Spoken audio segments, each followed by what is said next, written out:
5. दया म्हणजे स्वतः जे अनुभवलं ते इतरांवर लागू करणं. 5व्या क्रमांकाचा मुद्दा लिहा.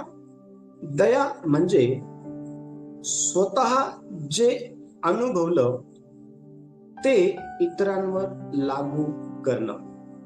आणि बघा, आपण अनेक वेळा समस्येमध्ये अडकतो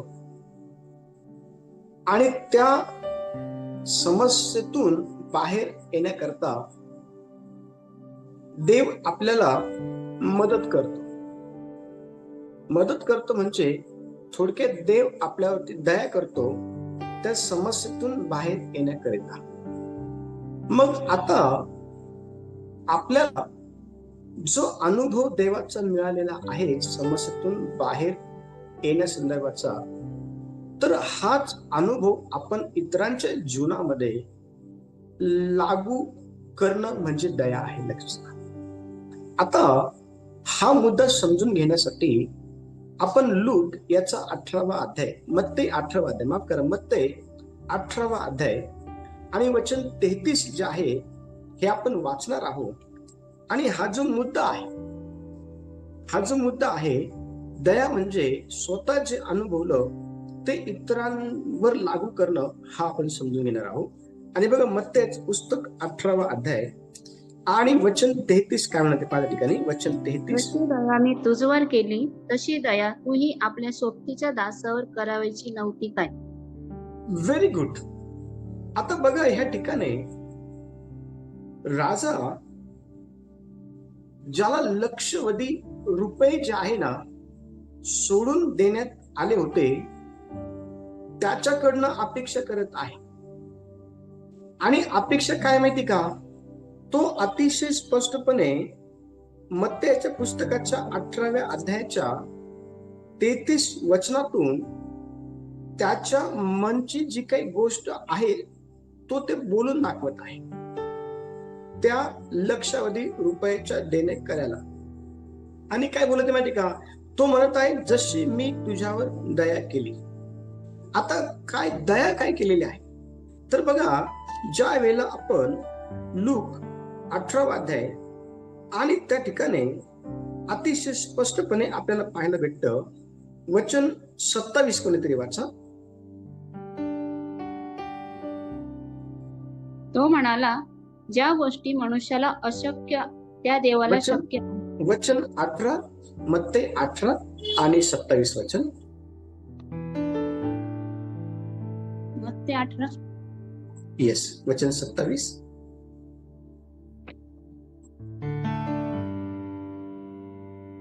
तेव्हा त्या दासाच्या धनाला दया येऊन त्याने त्याला मोकळे केले व त्याचे ते देणे सोडले. Very good. आता बघा, ह्या ठिकाणी आपण पाहतो की ज्याच्याकडनं लक्षवधी रुपये राजाला घेणं होतं त्या दासाला ज्या वेळेला त्या लक्षावधी रुपया संदर्भात विचारणा करण्यात आली त्यावेळेला त्याला ते फेडता आले नाही. आणि मग त्याने वचन 25 मध्ये, वचन 26 मध्ये गयावया केली आणि राजाने म्हटलं की मला वागवून घ्या. आणि राजाला खऱ्या अर्थाने त्याची दया आली. आणि लक्षात द्या, त्या दयेने त्या राजाला त्याचं सर्व जे काही देणं आहे ना ते पूर्णपणे माफ करण्यास सांगितलं. आणि त्याला सर्व लक्षावधी जे रुपये ते माफ करण्यात आले, त्याला मोकळं करून सोडून देण्यात आलं. मग आता एवढं मोठं कर्ज हे त्या दासाला त्या राजाने सोडलेलं असताना राजाची जी काही अपेक्षा आहे ना ती वचन 33 मधून दिसून येते. राजा म्हणत आहे की जशी मी तुझ्यावर दया केली तशी तू आपल्या सोबतीच्या दासावर दया करायची नव्हती का? लक्ष द्या, जर देवाने आपल्यावरती दया केलेली आहे तर आपण देखील इतरांवरती दया केली पाहिजे, ही अपेक्षा देव आपल्याकडनं करतो. ही जी अपेक्षा आहे ना ही देव आपल्याकडनं करतो. ह्या ठिकाणी हा जो राजा आहे ना ह्या राजाने त्या लक्षावधी रुपयाच्या देणेकऱ्याकडनं हीच अपेक्षा केली होती की जशी त्याच्यावरती दया करण्यात आली, जसं त्याचं कर्ज जे आहे ते माफ करण्यात आलं, तसंच त्याने त्याच्या स्वतःच्या दासावरती दया करायची होती, पण त्याने त्या ठिकाणी दया केली नाही. आणि आज देखील वर्तमान समयामध्ये आपण पाहतो की देवाने आपल्यावरती दया केलेली असताना ती दया आपल्यावरती का करण्यात आली, याच अनुषंगाने की आपण इतरांवरती दया करायची.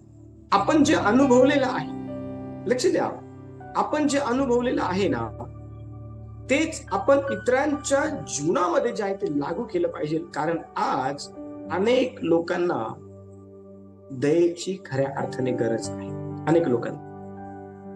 अनेक लोकांना दयेची खऱ्या अर्थाने काय माहिती का गरज आहे. आणि त्या लोकांना दया ही दाखवण्याचं काम आपलं आहे. आपल्यावरती दया झाली आहे तर आपल्याकडनं देव तिची अपेक्षा आहे ती करतो. परंतु हा जो लक्षावधी रुपयाचा देणेकरी आहे ना, त्याने त्याच्या सोबतीच्या दासावरती त्याच्यावर झाली तशा दया केली नाही. त्या उलट त्याने त्याची नरडी आवळली. हो, त्याची कृती बघा, त्याच्यावरती दया केली. त्याची कृती बघा, त्याच्यावरती दया केल्यानंतर पण त्याने त्याच्या सोबतीच्या दासावरती दया केली नाही. आणि बघा त्याने काय केलं, कोणीतरी वचन वाचा, वचन 29 यावर त्याचं सोबतीचं 28 आणि वचन 28 वचन वाचा, 28 29. तोच दास बाहेर गेल्यावर ज्याच्याकडे त्याचे 25 रुपये येणे होते असा त्याचा एक सोबतीचा दास त्याला आढळला. तेव्हा तो त्याला धरून त्याची नरडी आवडून म्हणाला, तुझ्याकडे माझे येणे आहे ते फेडून टाक. यावर त्याचा सोबतीचा दास त्याच्या पाया पडून गयावया करून म्हणाला, मला वागवून घे, म्हणजे मी तुझी फेड करेन. Very good. आता बघा ह्या ठिकाणी आपण पाहतो ह्या लक्षावधी रुपयाच्या देणेकऱ्याची वागणूक बघा कशी आहे. त्याने त्याच्या सोबतीच्या दासाची नरडी पकडली आणि जे काही त्याच्याकडनं त्याचं येणं होतं ना, ते त्याने त्याच्याकडे मागितलं, पण त्याच्याकडे त्याला ते देण्याकरता नव्हतं. आणि म्हणून त्याने गयावया केली. त्याने त्याच्या पाया पडल्या, त्याने त्याला विनंती केली. पण तुम्हाला माहिती का, ह्या व्यक्तीला त्याच्या देणेकऱ्याबद्दल कुठल्याही प्रकारचा कळवा आला नाही, कुठल्याही प्रकारची दया आली नाही, कुठल्याही प्रकारची कीव जी आहे ती आली नाही. आणि तुम्हाला माहिती त्याने त्याचं काही एक ऐकलं नाही. वचन 30 आपण वाचतो ना, वचन 30 सांगतो त्याने त्याचं ऐकलं नाही आणि तो त्याचं देणं फेडीपर्यंत त्याला तुरुंगामध्ये टाकून दिलं. आणि तुम्हाला माहिती का, लक्ष द्या, ह्या ठिकाणी लक्षावधी रुपयाच्या देणेकऱ्याने केलेली जी काही वागणूक आहे ना, ती कोणीतरी राजाला जाऊन सांगितली आणि राजाने त्या लक्षावधी रुपयाच्या चाकराला बोलवलं. आणि त्या ठिकाणी आपण पाहतो की त्याच्या अशा प्रकारच्या वागणुकीमुळं त्याला तो राजा, वचन 32 मध्ये बघा काय म्हणत आहे, वचन 32 मध्ये, तेव्हा त्याच्या धण्याने त्याला बोलून म्हटले, अरे दुष्ट दासा, तू मला विनवणी केल्यावरून मी ते सर्व देणे तुला सोडिले. हा, तू मला विनंती केली, तोपर्यंत तू माझ्या दृष्टीमध्ये चांगला होता. तू मला गयावया केली, तू माझ्याकडं अतिशय नम्रतेने मागणी केली की मला, माझ्या बायकोला, माझ्या मुलाबाळांना वागवून घ्या. आणि तुझी ती गयावया बघून मला खरंच जे आहे कळवळा आला आणि मी तुझ्याकडनं काही एक न घेता तुला मी सर्व काही सोडून दिलं. गैरावया करूपर्यंत तुझ्या ठाई चांगुलपणा होता, पण तुझ्यावरती जे काही माझं येणं होतं ना, ते ज्या वेळेला मी सोडून दिलं, त्याच्या नेक्स्ट मोमेंटला मला तुझ्यामध्ये काय बघायला भेटली, ती आहे दुष्टता. आणि दुष्टतेने ह्या व्यक्तीला त्याच्या स्वतःच्या दासाची नरडी जी आहे ना, ती आवडण्याकरता उकसवलं. दुष्टतेने ह्या त्याच्या स्वतःच्या दासाला तुरुंगामध्ये तो त्याचं देणं फेडीपर्यंत टाकण्याकरता उकसवलं. लक्ष द्या, ह्या ठिकाणी हा जो लक्षावधी रुपयाच्या देणेकरी होता ना, त्याला असं वाटलं की आता माझं सर्व जे काही कर्ज आहे ते माफ करण्यात आलेलं आहे. त्याला असं वाटलं की आता सर्व काही, पण तुम्हाला माहिती का, ज्याने ते माफ केलं ना, त्याला ते परत मागण्याचा पण अधिकार होता. आणि तुम्हाला ते वचन सांगतं की त्या ठिकाणी अतिशय स्पष्टपणे त्या राजाने वचन 34 मध्ये बघा काय म्हटलं, वचन 34 मध्ये, मग त्याच्या धण्याने त्याचवर रुष्ट होऊन तो सर्व देणे फेडीपर्यंत त्याला यातना करणाऱ्यांच्या हाती दिले. सर्व देणे फेडीपर्यंत त्याला यातना देणाऱ्यांच्या हवाली करून टाकलं. लक्ष द्या, अशा प्रकारची जी काही कंडिशन आहे ही आपल्या जीवनामध्ये येऊ नये म्हणून आपल्यावर जी दया करण्यात आलेली आहे ना, तशीच दया आपण इतरांवर करणं फार गरजेचे आहे. जो अनुभव आपण घेतलेला आहे ना, तोच अनुभव आपण इतरांवरती लागू करणं फार गरजेचं आहे. ह्या अपेक्षेने आपण आपलं मानवीय जीवन ह्या वर्तमान समयामध्ये जगणं फार गरजेचं आहे. हो, देव ही अपेक्षा करतो आपल्याकडनं की आपण ह्या भूतलावरती राहत असताना आपण आपली वाटचाल तपासणं फार गरजेचं आहे. आणि आपल्या वाटचालीतून परमेश्वर देव हा दया अपेक्षित करतो. परमेश्वर देव जो आहे ना, हा आपल्याकडनं दया अपेक्षित करतो. आणि वेगवेगळ्या प्रकारची दया तुम्ही करू शकता. एक उदाहरण जस्ट मी तुम्हाला देतो. काही दिवसांपूर्वी मी मालेगावला जात होतो. आणि मालेगावला जात असताना एक छोटासा घाट लागतो. मला असं वाटतं तो मच्छी घाट समथिंग काहीतरी आहे. आणि त्या ठिकाणी एक मोटरसायकलवाला, त्याचं लहान बाळ, त्याची पत्नी पायी जे ते गाडी घेऊन चाललेलं होतं. मी त्यांना बघितलं, पण मी मेसेज ऐकत असल्या कारणामुळं मी खूप पुढे गेलो. आणि पुढे गेल्यानंतर माझ्या मनामध्ये विचार आला की आपण थांबावं आणि त्यांना जाऊन विचारपूस करावी की प्रॉब्लेम काय आहे. आणि ज्या वेळेला मी त्यांच्याकडे गेलो, त्यांना विचारपूस केली, त्यावेळेला त्यांनी मला सांगितलं, सर, आमच्या बाईकला करंट जो आहे तो येत नाही. खूप किक मारली, प्लग देखील आम्ही खोलला, साफ केला, पण करंट सप्लाय जे आहे ते येत नाही. आणि मग त्या ठिकाणी मी माझ्या स्वतःच्या बाईक मध्ये असलेला नवीन जो काही प्लग आहे तो काढला. त्या ठिकाणी अर्धा तास त्या ठिकाणी त्या गाडीचं प्लग काढून नवीन प्लग लावून त्या ठिकाणी त्यांची गाडी जी आहे ते व्यवस्थित करून दिली. आणि मग नंतर ते मला पैसे द्यायला लागले. म्हणे, सर, तुमच्या प्लगचे पैसे किती असेल ते घ्या. मी त्यांच्याकडनं पैसे नाही घेतले. मी त्यांना फक्त म्हटलं की सुखरूप जा आणि अशा प्रकारचा प्लग विकत घ्या आणि गाडीमध्ये ठेवा, कधीही कुठेही प्रॉब्लेम येऊ शकतो. आता मला तुम्हाला यातून हे सांगायचं आहे, जर एखादा व्यक्ती परेशानीमध्ये आहे तर त्याची परेशानी दूर करण्याची क्षमता जर आपल्यामध्ये असेल तर त्या ठिकाणी आपण त्याची परेशानी दूर करण्याकरता समोर येणं फार गरजेचं आहे. का माहिती का? कारण देवाचं वचन अतिशय स्पष्टपणे आपण काल शिकलो होतो. मत्तयाच्या पुस्तकाच्या 24वा जो काही अध्याय आहे ना, चर्च, मत्तयाचं पुस्तक, ज्यावेळेस आपण 24वा अध्याय 25वा अध्याय काढतो ना, मत्तयाचं पुस्तक 25वा अध्याय, तर त्या ठिकाणी 35 आणि 36 मध्ये अतिशय स्पष्टपणे सांगितलेलं आहे, ज्या अर्थी तुम्ही एखाद्या भावाला केलेलं आहे त्या अर्थी तुम्ही ते माझ्यासाठी केलेलं आहे. बघा ते वचन आपण वाचूया. मत्ते 25वा अध्याय आपण काढू.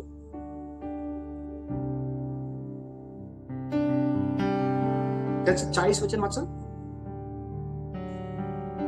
तेव्हा राजा त्यास उत्तर देईल, मी तुम्हास खचित सांगतो की ज्या अर्थी तुम्ही या माझ्या अति कनिष्ठ बंधूतील एकाला केले, त्या अर्थी ते मलाच केले आहे. Very good. लक्ष द्या, ह्या भूतलावरती राहत असताना आपलं जीवन जे आहे ना, हे सुज्ञतेने भरलेलं असलं पाहिजे. आणि वचन सांगतं की ज्या अर्थी तुम्ही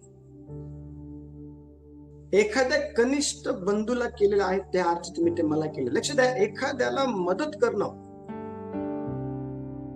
एखाद्याची काळजी घेणं, एखाद्याला दया दाखवणं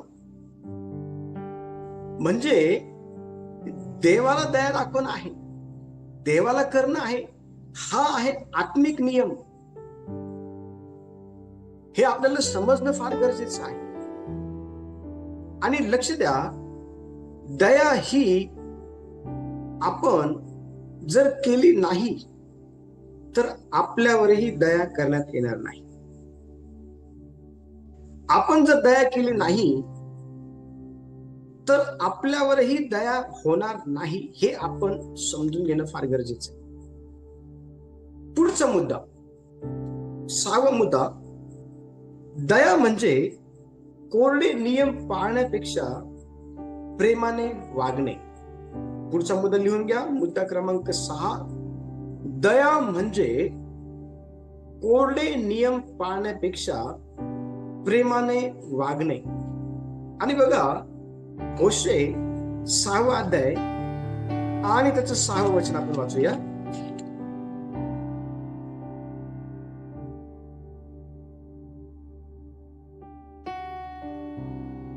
होशे 6वा अध्याय आणि 6वं वचन पहा. मी यज्ञाचा नाही तर दयेचा भुकेला आहे. होमार्पणापेक्षा देवाचे ज्ञान मला आवडते. Very good. बघा, ह्या ठिकाणी आपण अतिशय स्पष्टपणे पाहतो, होशे हा जो संदेष्ट आहे ना, ह्याला इस्रायलाच्या पश्चातापाचा जो काही खोटेपणा आहे त्याविषयी संदेश देण्याकरता देवाने सांगितलेला होता. आज अनेक लोक वरवर दया करताना आपल्याला दिसतात आणि त्यांच्या त्या दयेतून त्यांना असं वाटतं की आपण खरी दया दाखवत आहोत. पण लक्ष द्या, देवाचं वचन सांगतं की आत्मे तोलून पाहणारा परमेश्वर आहे. देवाला कळतं की आपण लोकांना खरी दया दाखवत आहे का आपण लोकांना खोटी दया दाखवत आहे. होशेला ही गोष्ट आत्म्याच्या द्वारे ज्या वेळेला प्रगट झाली त्यावेळेला होशे म्हणत आहे की मी यज्ञांचा, बलिदानांचा भुकेला नाही. मला यज्ञ नको, मला बलिदान जे आहे ते नको आहे. मग मला काय पाहिजे आहे? हे परमेश्वर ह्या ठिकाणी इस्रायलाला सांगत आहे की तुम्ही एकमेकांवरती दया केली पाहिजे. आज तुम्ही बघा, वर्तमान समयामध्ये लोकांच्या जीवनाकडे तुम्ही बघा, त्यांच्या ठाई आपल्याला मुळीच दया बघायला भेटत नाही. त्यांच्या ठाई आपल्याला मुळीच दया बघायला भेटत नाही. हो, आज वर्तमान समयामध्ये लोकांना देवाला बलिदान करणं, देवाची आराधना करणं, देवाला वेगवेगळ्या प्रकारच्या गोष्टी देणं, हे करणं आवडतं. पण त्यांना दया केलेली आवडत नाही एखाद्या गरजू व्यक्तीवरती. पण तुम्हाला माहिती का, देव म्हणतो की खऱ्या अर्थाने मला दया नको आहे, मला यज्ञ नको आहे, माफ करा, मला यज्ञ नको आहे, मला बलिदान नको आहे, मला तुमचे अर्पण नको आहे. मला पाहिजे आहे की तुम्ही एकमेकांवरती दया कराय.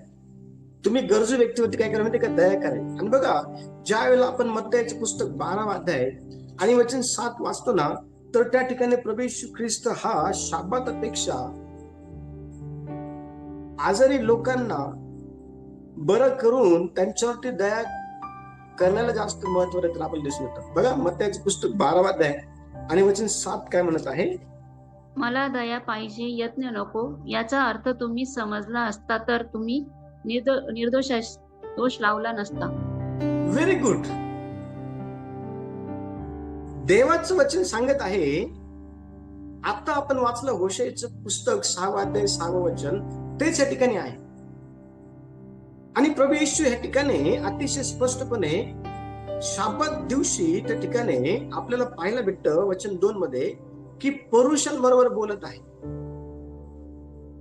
आणि पुरुषांबरोबर प्रभू येशू ख्रिस्त बोलत असताना तो त्यांना अतिशय स्पष्टपणे म्हणत आहे, मला दया पाहिजे आहे, मला यज्ञ नको, मला अर्पण नको आहे,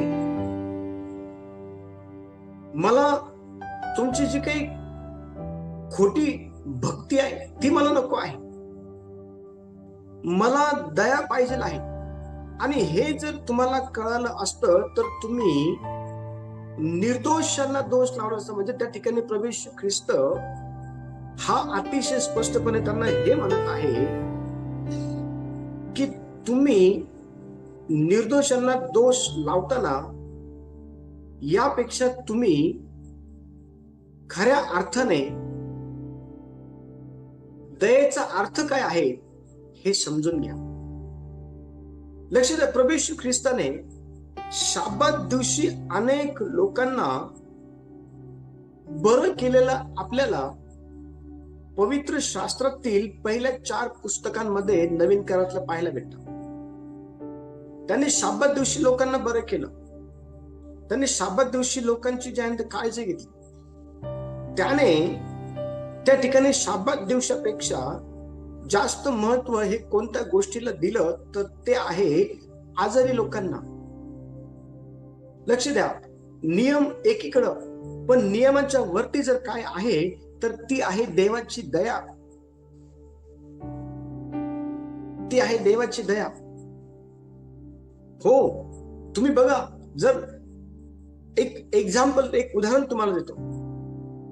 जर रस्त्याच्या कडेला जर ऍक्सिडेंट झाला तर त्या ठिकाणी कुठल्याही प्रकारच्या नियमांना महत्व द्यायचं नाही, अशा प्रकारचा जीआर आहे. तर सर्वात पहिले त्या ठिकाणी संबंधित व्यक्तीला तुमची गरज आहे तर त्याला उचलून हॉस्पिटलमध्ये नेणं हे पहिले काम केलं पाहिजे. हे आलं कुठून? लक्ष द्या, परमेश्वर देव हा आपल्याकडनं ह्या दिवसांमध्ये सर्वात जास्त कोणत्या गोष्टींची अपेक्षा करत आहे जी आपण केली पाहिजे तर ती आहे दया. एकमेकांवरती दया करा, एकमेकांप्रती कळवळा येऊ द्या. हो, एकमेकांप्रती जे आहे ना, हृदय जे आहे ना ते कळवळ्याने भरू द्या. एकमेकांप्रती दया जी आहे ती तुमच्या मनामध्ये आली पाहिजे. पुढचा मुद्दा 7वा मुद्दा, दया म्हणजे देवाच्या स्वभावाचे प्रतिबिंब. मुद्दा क्रमांक 7 लिहा, दया म्हणजे देवाच्या स्वभावाचे प्रतिबिंब.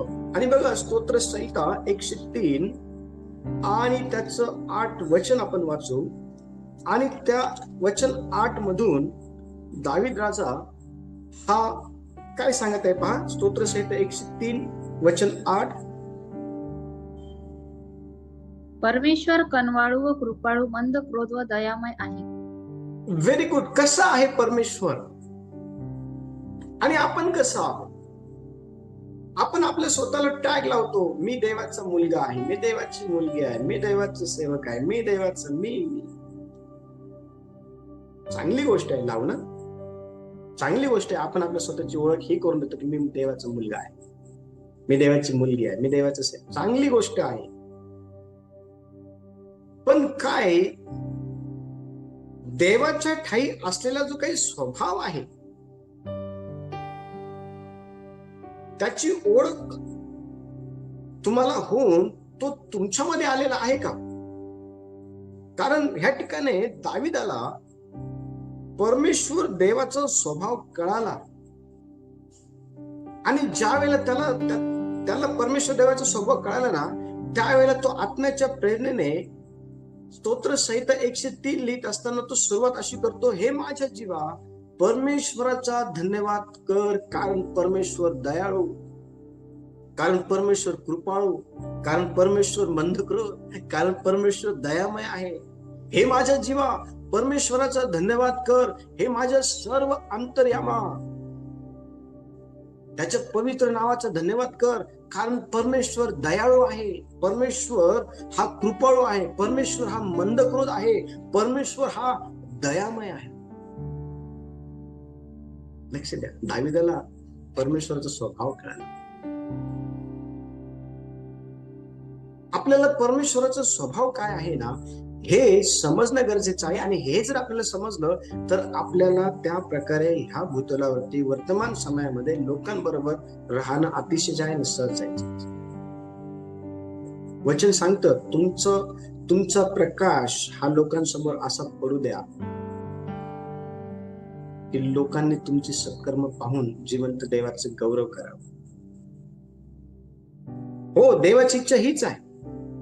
देवाची इच्छा हीच आहे की तुम्हाला देवाचा स्वभाव कळा.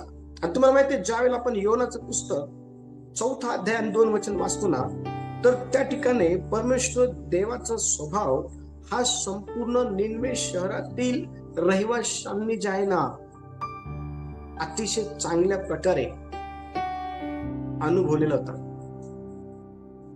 हो बघा, योनाचं पुस्तक आपण काढूया. योनाचं पुस्तक 4 अध्याय आणि वचन 2 पहा काय म्हणतात ठिकाणी. तो परमेश्वराला विनंती करू लागला की, हे परमेश्वरा, मी आपल्या देशात होतो तेव्हा हे माझे म्हणणे होते की नाही, म्हणूनच मी तार्शिशास पळून जाण्याची त्वरा केली. मला ठाऊक होते की तू कृपाळू, कनवाळू, मंदक्रोध, दया संपन्न, अरिष्ट आणल्याबद्दल अनुताप करून घेणारा असा देव आहे. काय सुंदर आहे बघा. योना म्हणते, मला माहिती आहे.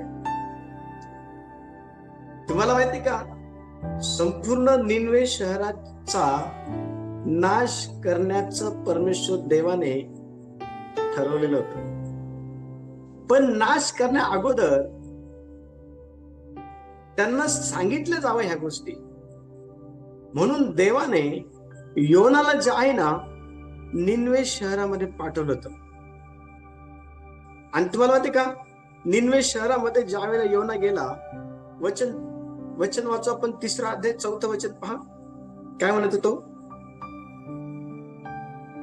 4 आणि 5 वचन. योना त्यातून 1 दिवसाची वाट चालत असता ओरडत गेला की 40 दिवसांचा अवकाश आहे, मग निनवेस धुळीस मिळेल. तेव्हा निनवेतील लोकांनी देवावर विश्वास ठेवला, त्यांनी उपवास नेमला आणि श्रेष्ठापासून तर कनिष्ठापर्यंत सर्व गोरतास नेसले. ओके, आता हा विषय खूप मोठा होईल, त्याच्यामुळे आपण तिकडे जाणार नाही. पण एक ठराविक गोष्ट आपण शिकणार आहोत. काय सांगितलं योनाने? 40 दिवसांचा अवकाश आहे, त्याच्यानंतर निनवे शहर धुळीस मिळणार आहे. आता हे सांगण्या अगोदरच परमेश्वर काय आहे हे योनाला माहिती होत. आणि म्हणून योना काय म्हणते का, योना या ठिकाणी म्हणत आहे की हे परमेश्वरा, तो विनंती करू लागला. 4 अध्यायाच्या 2 वचनामध्ये, मी आपल्या देशात होतो तेव्हा हे माझे म्हणणे होते की नाही, म्हणून मी तार्शिशला पळून जाण्याची त्वरा केली. मला ठाऊक होतं, मला माहिती होतं तू निनवे शहराचा नाश करणार नाही, मला माहिती होतं. आणि का करणार नाही माहिती का, कारण तू कृपाळू आहे.